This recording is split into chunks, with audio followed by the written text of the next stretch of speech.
Yo, JD here, Turles, and as you can see, we're back on F1 2020 once again, and we are back with some more online lobbies, and this time, this is against potential esports caliber drivers here. These are a lot of people from Xbox in the very top tier. You can see Luck, Pinecone, Brown, Leopards in here, and we're just doing some 5 laps at Silverstone. So as the lights go out here now, everyone is on the preset setup as well, and we get an in pretty good launch.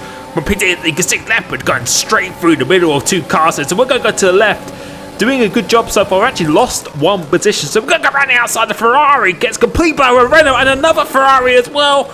We're up into P6, let these 2 push each other wide, and we are just going to slip down the inside, get the move done. We're into P4, and Leopard's gone from P9 to P1, I think, in here. You can see the move. He was trying to make... Oh, that's Leopard actually trying to overtake Leopard. So myself and Leopard have made up some very good amount of positions. And I think me and Leopard are quite similar in a way where we're definitely a lot more suited to the race in terms of racecraft and just race pace itself. So this will definitely be a pretty interesting contest. We're behind Smasher here, in between Dominic and him. And you can hear my throttle. Don't worry, I will be fixing that. A lot of people have said that to me. I will be using lithium grease, not WD-40, because WD-40 will probably eat away at the plastic metal. And you can see Smasher has that famous red light. So I know that he is out of deployment or he is under 10%, either one of the two. It's just a very good indication to know that it's good to attack, as Jonas has just gone completely straight on here. So we've made a very good start to this race. And this race here, it's all about putting your car in the right place at the right time. And we've done a very good job of doing that so far. So we're not going to go down the inside here, deciding to think better of it. Getting the exit of this corner, we decided to not use any ERS because I know these 2 guys will use a little bit, but we're not going to use too much because we know those 2 guys up ahead are going to be using as much as they can to defend for each other's left. It just goes completely straight on, and Leopard has now taken the lead, and that red deployment light is coming on here, so he is very low on the ERS. Managed to get past Leopard, who just decided to take a safari trip there, going through the old turn 1. I know that he is going to be struggling on the ERS. You can see it's actually still flashing.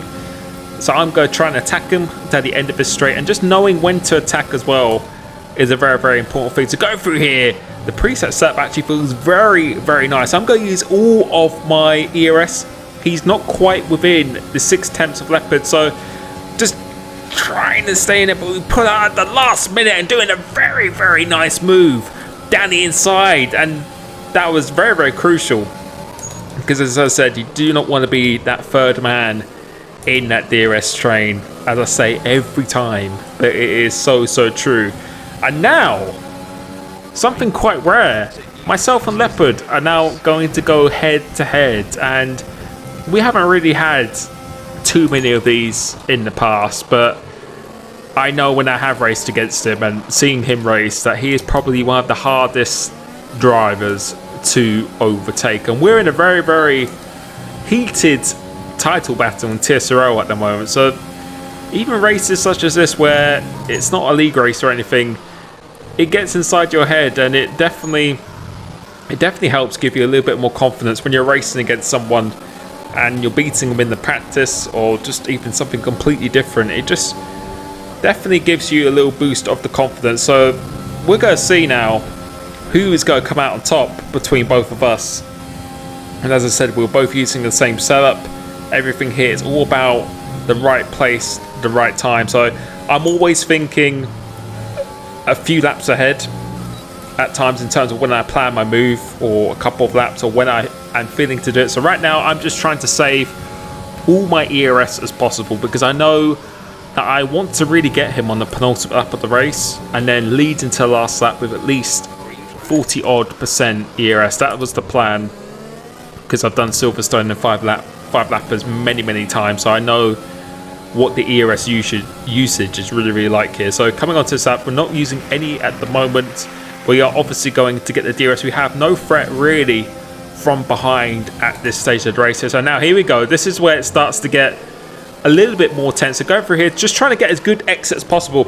And I am going to use some ERS here, but I just wanted to use a little bit, and I'm going to turn it off quite quickly just to try and force him into using it. So he goes quite defensive. So we go around the outside here, and now we've got to make a decision. Do we commit around the outside? But we decide to think better of it, which is what I mean, where you've got to decide when it is on or not. And you've also got to decide what kind of drivers you want to do that against. One thing when you do league racing, you start to understand the personality of the people you're racing against. And I think if that was a Martin, I could have stuck that around the outside here, but I know Leopard is very, very aggressive, and he's going to fight this with everything here. So hopefully I've managed to make him use as much ERS as possible. As we're getting caught in the dirt here, we had so much rotation going through there. Now I'm going to use it because I really want to overtake him here. I believe he is going to be lower on the ERS, so we're going to go around the outside here, but this is not going to be an easy move. We try and hold it around the outside, making some contact, making even more contact again. Now going into trying to go side by side. He turns in, I try and go around the outside, he pushes me out wide here, and I can tell that he really does not want to give up this position. I'm going down the straight. It's like a go-kart. We are pushing him down this straight, going through into toe one, completely flat out. Now going to there. I decide to stick behind him, but then I pull out last minute, and you can see he was not scared by that at all. He did not even flinch going through there. Coming off this exit, trying to get as good as I possibly can.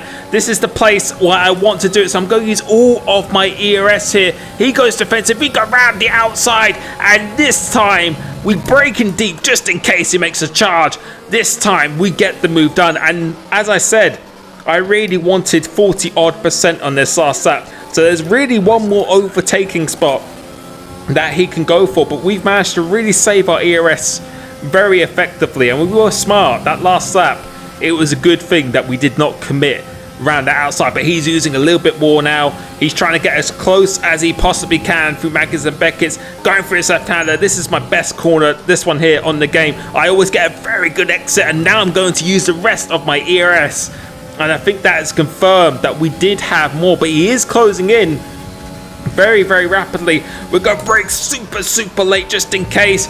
We're going for it using all of the track. He goes very, very wide, and going into the final chicane, he makes an attempt, but he ends up going straight on. So that's how hungry he wanted to do it, and he ends up getting the penalty. We come across the line to take that P1, that W from P10 on the grid against a very, very sweaty grid as well. And yeah, you got to put your car in the right place at the right time, and I think we did that very, very well there. So I really hope you enjoyed that. Thank you for support on my channel. But something else to mention as well, Gravity, the main supporter of my channel, we have released the new competition upcoming this month for February. If you want to win a Fanatec CSL Elite F1 set, the new track combination is Suzuka in the Ferrari F2004. As before, as many of you did, make sure you follow these terms and conditions in the link down below on the screen. I wish you the best of luck, and I will catch you very, very soon. Peace.